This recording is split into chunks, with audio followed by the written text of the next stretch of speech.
मनीष गर्ग दतिया। मध्य प्रदेश के दतिया जिले की भांडेर सीट से कांग्रेस एमएलए फूल सिंह बरैया ने महिलाओं और धर्म ग्रंथों पर विवादित बयान दिया है। बरैया का कथित बयान है कि अगर खूबसूरत लड़की दिख जाए तो दिमाग विचलित हो सकता है, रेप हो सकता है। बरैया ने कहा है कि अगर कोई तीर्थ पर नहीं जा पा रहा है तो वह दलित आदिवासी वर्ग की महिला या बच्ची के साथ रेप करने पर वहीं फल पा सकता है। बरैया के इस बयान के बाद सोशल मीडिया से लेकर राजनीतिक गलियारों तक हंगामा मच गया है। इस विषय में रीवा सांसद जनार्दन मिश्रा से बात की गई तो उन्होंने बताया, कैसा हूं? मेरी बहन बेटी, इंडिया में सबसे ज्यादा रेप किसके होते हैं? शेड्यूल कास्ट, शेड्यूल ट्राइब और मोस्ट ओबीसी होते हैं। तो मेरा कहने का मतलब है, रेप की थ्योरी ये है कि कोई भी कैसी भी दिमाग का आदमी रास्ते में जा रहा है, उसे खूबसूरत अगर लड़की दिखी, सुंदर, अति सुंदर, तो उसका ब्रेन है वो इधर वो विचलित हो सकता है, तो रेप हो सकता है। आदिवासी में कौन सी अति सुंदर स्त्री है? एससी की कौन सी अति सुंदर स्त्री है? मोस्ट ओबीसी में ऐसी स्त्रियां सुंदरियां हैं। क्यों होता है बलात्कार?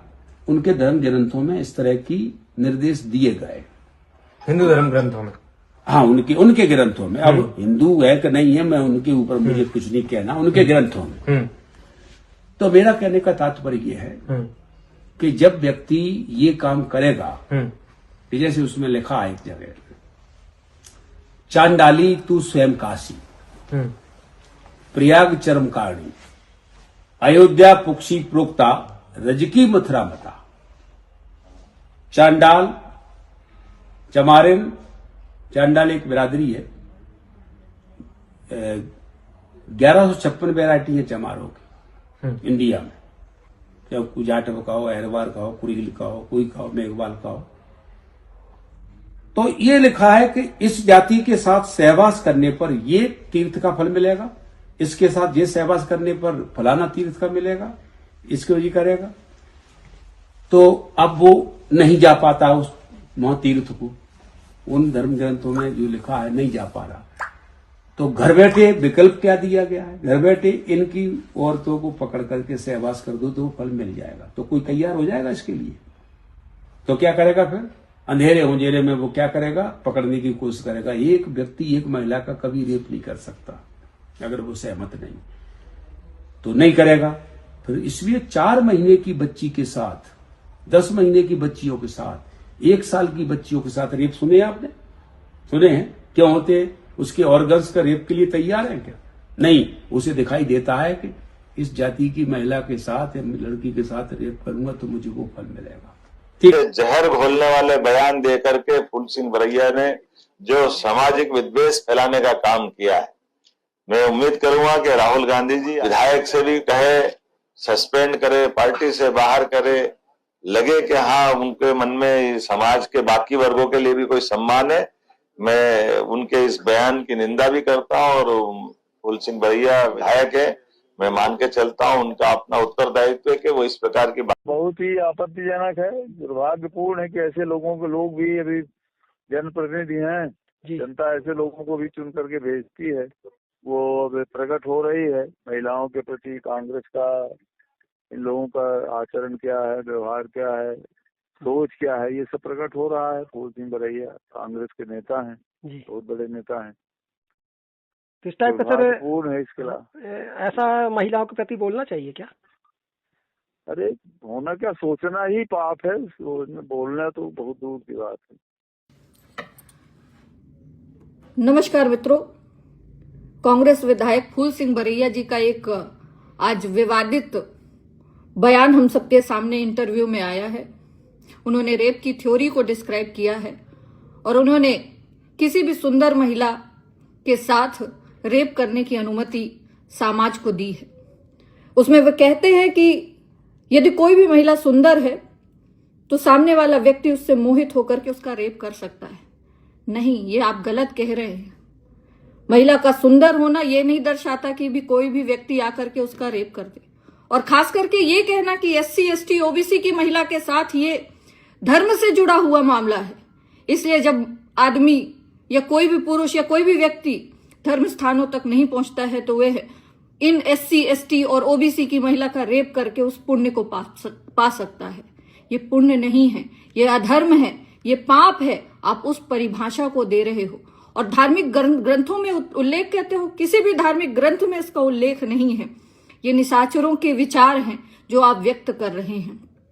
ये तांत्रिक क्रियाओं में किए जाने वाले कार्यों को आप उल्लेखित कर रहे हैं और मुझे कहते हुए यह बहुत पीड़ा है कि आप जैसे एक जिम्मेदार व्यक्ति जो जिम्मेदार पद में बैठे हैं वो ऐसे ग्रंथों को पढ़ते हैं जिसमें तांत्रिक क्रियाएं होती हैं, जिसमें मनुष्य को मनुष्य नहीं समझा जाता बल्कि बलि दे करके और अमर होने के प्रयास किए जाते हैं। निश्चित तौर पर यदि इन ग्रंथों का अध्ययन कर रहे हैं तो आप भी इसी तरह के निशाचरिक क्रियाओं को करते होंगे और ये हमारी जैसे मानवीय जीवन के लिए अत्यंत घातक का है। तो यहाँ पे रहने वाली समाज में हर महिला के लिए ये घातक है और हर महिला इस समाज में निश्चित तौर पर हमारी महिलाओं ने ऐसे ऐसे कार्य किए हैं जिनमें हम उनके त्याग, उनकी तपस्या, उनकी ममता, उनके शौर्य, उनकी वीरता, उनके कीर्तिमान, उनकी बुद्धिमत्ता, उनके कार्यों की प्रतिकुशलता, उनकी कार्य निष्ठा, उनकी उद्यमिता को देख करके हमने ऐसे उदाहरण भी देखे हैं, ऐसी पुस्तकें भी हैं। आप उनका अध्ययन करके और इस समाज में व्याप्त हमारी महिलाओं के सम्मान को बढ़ाने के लिए कार्य नहीं कर रहे हैं, बल्कि आप समाज को यह संदेश दे रहे हैं कि इसको धर्म से जोड़ करके इसको प्रोत्साहित किया जाए। मैं निंदा करती हूं और आप जैसे जिम्मेदार व्यक्ति से यह उम्मीद करना कि आप इस पद पर बैठ करके महिलाओं के प्रति इस तरह की टिप्पणी करते हैं, निश्चित तौर पर हमारी समाज की महिलाओं को, हमारे समाज के पुरुष भाइयों को, सबको यह विचार करना होगा कि आप जैसे व्यक्ति इस विचार को हम सबके सामने रखते हैं। उन बच्चियों के दर्द, उनकी पीड़ा को नहीं समझ पा रहे हैं जब 3 साल की बच्ची जो जाति नहीं जानती, जो बिरादरी नहीं जानती और उसके साथ जो घटना निंदनीय हुई है उसका भी उसे पता नहीं है और ये कृत्य करने वाला व्यक्ति सम्मान के साथ वो कृत्य करके चला जाता है और आप उसको धर्म से जोड़ रहे हैं। आपको खेद होना चाहिए कि हमारे समाज में व्याप्त इस बुराई को हम दूर नहीं कर रहे बल्कि इसको धर्म से जोड़ रहे हैं। हमारा धर्म ये कहीं नहीं कहता, हमारे धर्म में त्याग है, तपस्या है, महिलाओं की, जिसके पुण्य से आज ये पृथ्वी टिकी हुई है और वो जन्म देने वाली माता जिसका सम्मान आपको करना चाहिए, आप इन कृत्यों को उजागर करके उसको अपमानित कर रहे हैं। आपको जिस माता ने जन्म दिया है आपको विचारों को जानेगी तो निश्चित तौर पर वह भी दुखी होगी कि मैंने ऐसे पुत्र को जन्म दिया जो इस बिरादरी को, जो हमारी महिला बिरादरी है उसमें SC ST महिला जो पीड़ित होती है उसको इस हद तक गिराने की कोशिश करता है और उसको अच्छे कार्यों से जोड़ता है। हम इसकी घोर निंदा करते हैं और आने वाले समय में आपको इसका फल जरूर मिलेगा। मैं ईश्वर से प्रार्थना करती हूं कि हमारी महिला और हमारे समाज में व्याप्त हमारे सभी भाई बंधु इस बात का विरोध करें और आपके प्रति इस विरोध का भव्य प्रदर्शन करें। नमस्कार दोस्तों, अगर आप रोज की ताज़ा और सच्ची खबरें सबसे पहले देखना चाहते हैं तो हमारे चैनल को अभी सब्सक्राइब कर लीजिए।